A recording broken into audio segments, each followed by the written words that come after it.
آپ نوٹ کر سکتے ہیں کہ درخت والی جگہ پر کہ جس گھر کے اطراف میں درخت لگے ہوں گے وہاں کے ٹیمپریچر میں، اور جس گھر کے اطراف میں درخت نہیں لگے ہوئے وہاں کے ٹیمپریچر میں آپ کو فرق ملے گا۔ تو جہاں درخت نہیں ہوں گے تو وہاں جو ہے وہ اے سی وغیرہ چلانا پڑے گا۔ پنجاب وغیرہ میں تو جہاں موسم میں نمی نہیں ہوتی، ہیومیڈیٹی نہیں ہوتی، تو وہاں ایئر کولر چلانے پڑتے ہیں۔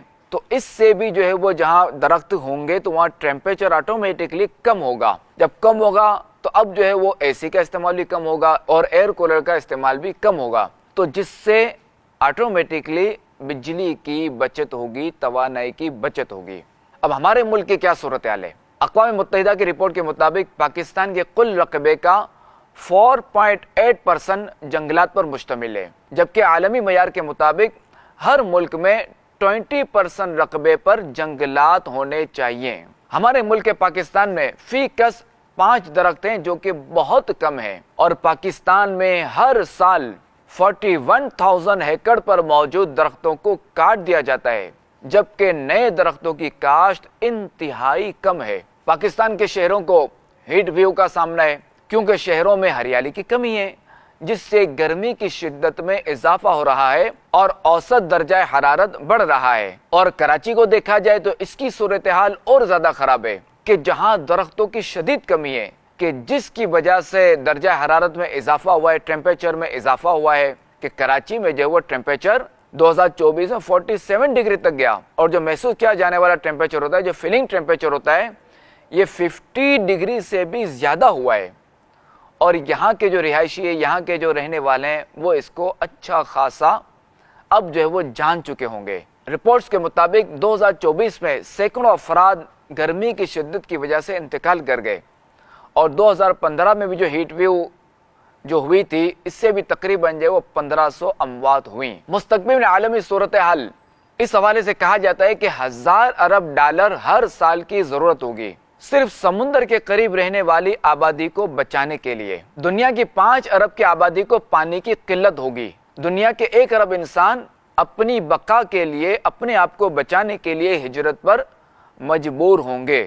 10 کروڑ لوگ ماحولیاتی تبدیلی کے باعث شدید غربت کا شکار ہوں گے، اور ماحولیاتی تبدیلی دنیا میں براہ راست یا بالواسطہ طور پر 50 لاکھ اموات کا باعث بن رہی ہے۔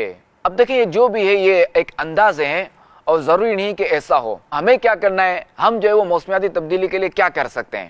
ہمیں جو ہے وہ یہ کرنا چاہیے کہ زیادہ سے زیادہ درختوں کی کاشت کریں، خصوصاً آبادی والے ایریاز میں۔ درختوں کی کٹائی جو ہمیں اس کو جو وہ کم سے کم کرنا چاہیے، جیسے کاغذ اور لکڑی حاصل کرنے کے لیے فوسل فیول کا کم سے کم استعمال کرنا چاہیے، کہ اس کے متبادل جو ہے وہ توانائی کی طرف ہمیں جانا چاہیے، جیسے سولر، ونڈ انرجی، پنکھا جو چلتا ہے کہ جس سے وہ بھی بجلی پیدا کرتا ہے۔ ماس ٹرانسپورٹ کی طرف جانا تاکہ کم از کم گاڑیوں کا استعمال ہو، یعنی یہ کہ جو عوامی جو ٹرانسپورٹ ہوتا ہے اس کا استعمال کرنا چاہیے، تاکہ اس سے یہ کہ تھوڑا ہمیں پیدل بھی چلنا پڑے گا اور فیول کی بھی بچت ہوگی، جیب کی بھی بچت ہوگی، کہ یہی پیسے ہم اپنے گھر میں خرچ کر سکتے ہیں، اپنی توانائی پہ خرچ کر سکتے ہیں، اور دھوئیں کی وجہ سے جو ماحولیات میں جو خرابی ہو رہی ہے انشاءاللہ الکریم اس سے بھی بچت ہوگی۔ کچرے کو مناسب انداز میں ٹھکانے لگانا، یعنی ایسا نہ ہو کہ ہم جو ہے نا وہ جہاں چاہے ہم کچرا پھینک دے،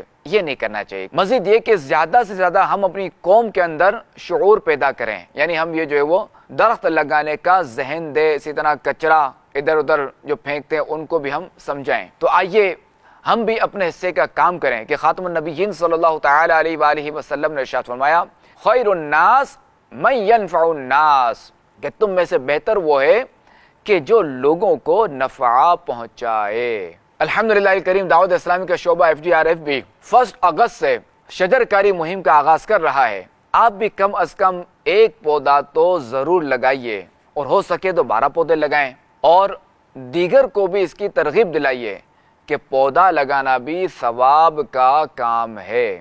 اللہ کریم کے آخری نبی صلی اللہ تعالی علیہ وآلہ وسلم نے فرمایا، جس نے کوئی درخت لگایا اور اس کی حفاظت اور دیکھ بھال پر صبر کیا یہاں تک کہ وہ پھل دینے لگا، تو اس میں سے کھایا جانے والا ہر پھل اللہ کریم کے نزدیک اس لگانے والے کے لیے صدقہ ہے۔ تو پودا لگانا ہے اور درخت بنانا ہے،